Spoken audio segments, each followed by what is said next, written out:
Alright, fam. Started kind of early, which was stupid. So let's go and put on the intro music. I want to welcome y'all to Movie Time with GNJ Media.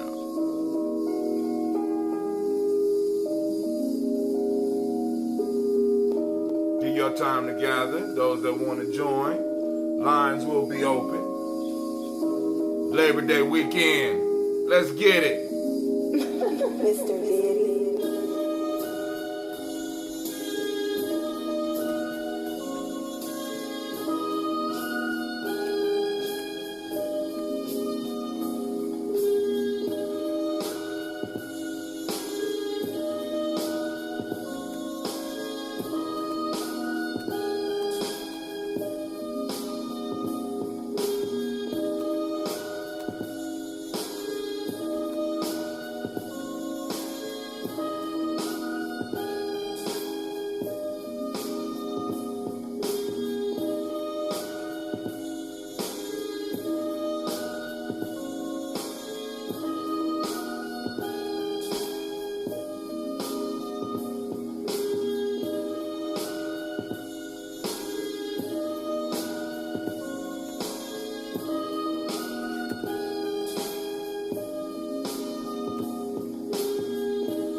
What's up, family? What's up? What's your calling number again? 614-556-4535. Don't call in and be breathing on the damn phone, because that's what you do. No.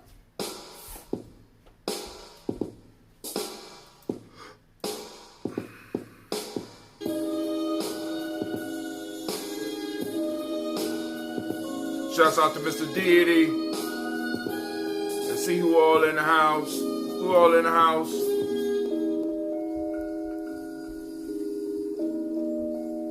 Oh, they say I need to connect your live stream to live API. Use live streaming software. I already got all that. I don't know what they're talking about. Let's see what we streaming on right now. What we streaming on right now.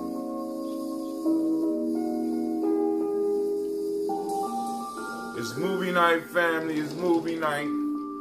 Want to welcome all of you here. Those that can make it. Some of y'all might catch it on repeat. I don't know if they're gonna cancel what I'm doing now. But what I'm about to show is a public domain movie. Public domain. So I ain't nobody be tripping. Can't nobody else call in and talk about, Brother Hot Tim. Brother Hot Tim. You bootlegging. You bootlegging, Brother Hot Tim.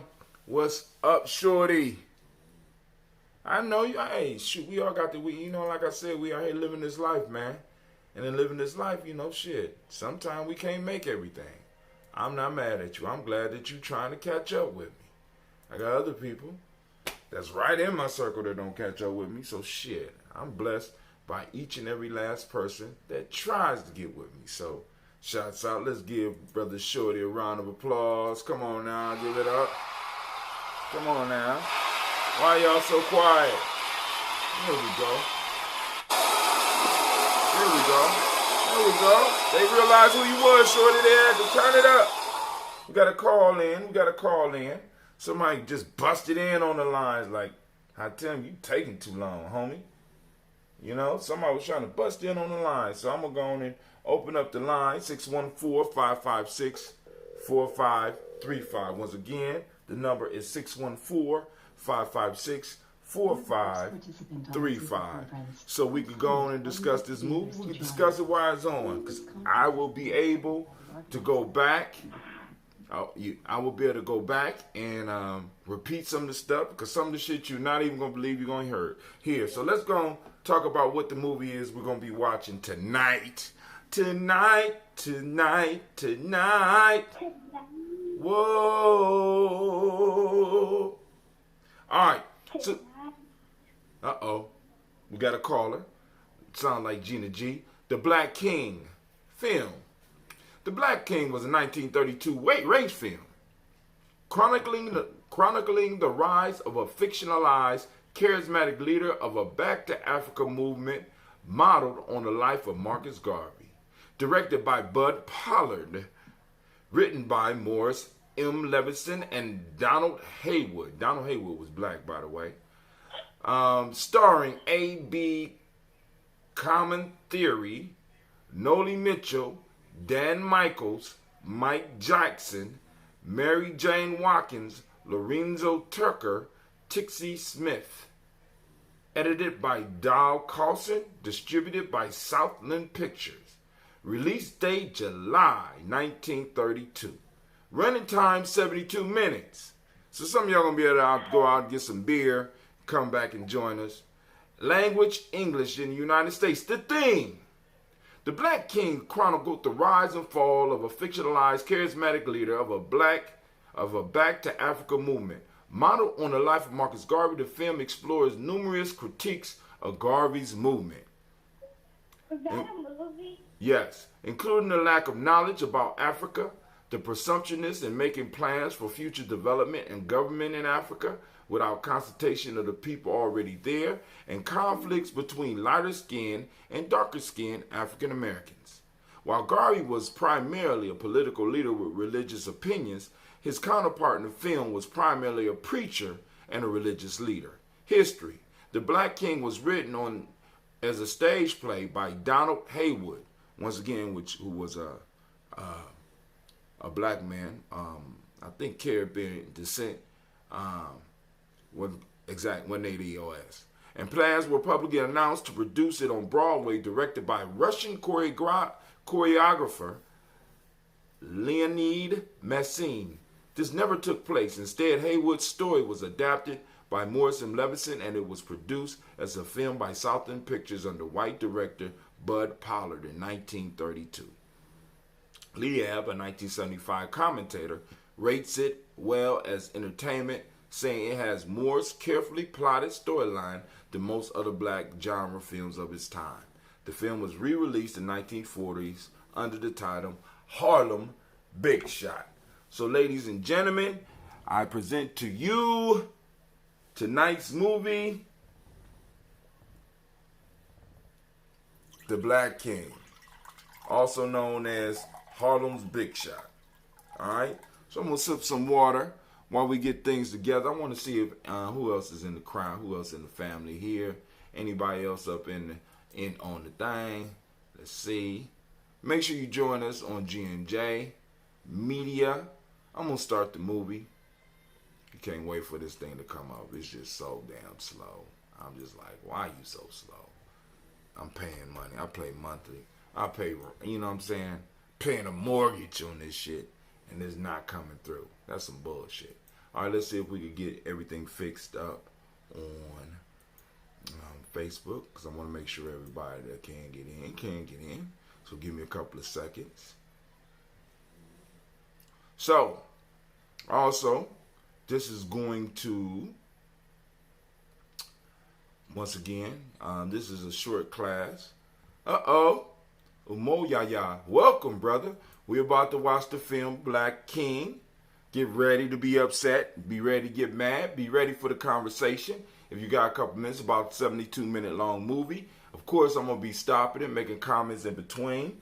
Those that want to call in, and we want to laugh together while we watching it. But it's important that we see how the media has attacked different aspects of who we are. We got to be very clear on that. Because they don't play with us, we don't need to play with them. All right, so let me go and make sure I share it on the Nguza Cyber Challenge, Folk Tales for Grown Folks, Gye-Nyame Journey Energy, and the Magic Hour. Save, boom, it's out there. We got it, it's up. All right, so let's go to it without any further delay. So now what y'all gonna watch happen is the screen is gonna change, so bear with me. So we're going to bow. Start now. Hopefully you still can hear me. I'm assuming that you still can hear me. So then from here, I will go about, and we're going to go find, we need to find, there we go. Wow, come on. There we go. Right there. So it's called The Black King. And I'm going to pause it for a second, and I'm going to check the sound to make sure that y'all can still hear me. So then from here, I will go about, and we're going to go find, we need to find, there we go. All right. Wow, come on. Just making sure y'all can still hear me. Right there. All right. So it's called The Black King, and I'm going to pause it for a second. All right. And I'm going to check the sound to make sure that y'all can still hear me. All right, so we got somebody on the line. Okay, they was just checking in to see what's going on. So you're going to have to tune in to Gye-Nyame Journey so that you can see. Of course, all my stuff is going to stay up. Tip jar is open. Let me demonstrate how the tip jar works. You get points when you do it as well. So go to gnjmedia.live so that you can get in the contest. When you tip, you get a certain amount as well. So let's say we just going to experiment. I want y'all to see how it looks when the tip come in. I don't know if it'll show on it. Did it show? Let's see. Did it show? Did it show? Uh-oh. All right, so we up on that screen. All right. No, it didn't show. What's going on? All right, so let's start the movie.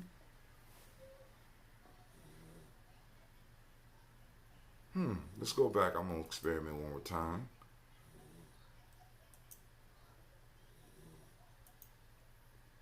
All right.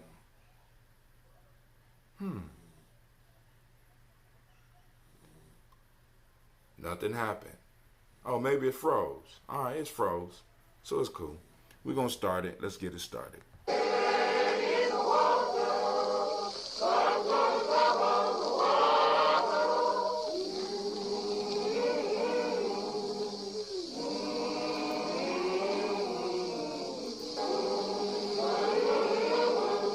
Check 1 2, check 1 2.